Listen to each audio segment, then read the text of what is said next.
অনেক সময় বলা হয় যে জীবনের প্রথম 1 কোটি টাকা তৈরি করা সব থেকে কঠিন। আর সত্যি বলতে আমি আগেও ভাবতাম এটা শুধু মোটিভেশনাল কথাবার্তা, কিন্তু ইনভেস্টিং সম্পর্কে যত বেশি শিখেছি তত বেশি বুঝেছি যে এর পিছনে একটা শক্তিশালী বাস্তবতা আছে, কম্পাউন্ডিং। আমার বয়স ধরুন এখন 24, আমি এখনো 1 কোটি টাকার মালিক নই, কিন্তু আমি বুঝতে পেরেছি যে ওয়েলথ ক্রিয়েশন শুরু হয় বড় টাকা দিয়ে নয়, বরং সঠিক মাইন্ডসেট, ডিসিপ্লিন আর কনসিস্টেন্সি দিয়ে। ধরুন একজন ব্যক্তি প্রতি মাসে নিয়মিত এসআইপি করছে এবং দীর্ঘ সময় ধরে ইনভেস্ট করে যাচ্ছে। শুরুতে পোর্টফোলিও ধীরে ধীরে বাড়বে, অনেক সময় মনে হবে গ্রোথ খুব কম হচ্ছে, কিন্তু একটা সময়ের পরে পিকচার পুরো বদলে যায়।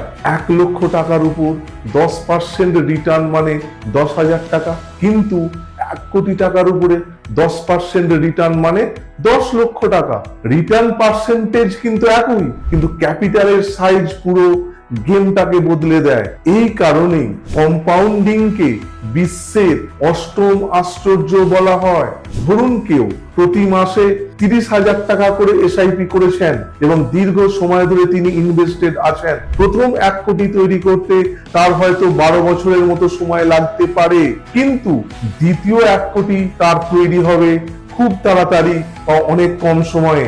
আর এরপর পোর্টফোলিও গ্রোথ আরো দ্রুত হতে শুরু করে, কারণ তখন শুধু আপনার ইনভেস্টমেন্ট নয়, আপনার ইনভেস্টমেন্টের প্রফিটও আপনার জন্য কাজ করতে শুরু করে। কিন্তু এই জার্নিতে কয়েকটি বিষয় খুব গুরুত্বপূর্ণ। প্রথমত, এক্সপেন্সেস কন্ট্রোল করতে হবে, কারণ income minus expenses is equal to savings. দ্বিতীয়ত, ইনকাম বাড়ানোর চেষ্টা করতে হবে, নতুন স্কিল শিখুন, সাইড ইনকাম তৈরি করুন, আর্নিং ক্যাপাসিটি বাড়ান। তৃতীয়ত, নিয়মিত ইনভেস্ট করুন, মিউচুয়াল ফান্ড, ইন্ডেক্স ফান্ড বা ভালো ডাইভার্সিফাইড পোর্টফোলিও দীর্ঘমেয়াদে ওয়েলথ ক্রিয়েট করতে সাহায্য করবে। চতুর্থত, আননেসেসারি ডেট এড়িয়ে চলুন। আর সবশেষে বলবো, ডিসিপ্লিন ধরে রাখুন, কারণ ওয়েলথ ক্রিয়েশন লাকের উপর নির্ভর করে না, এটা নির্ভর করে কনসিস্টেন্সি, পেশেন্স এবং টাইমের উপর।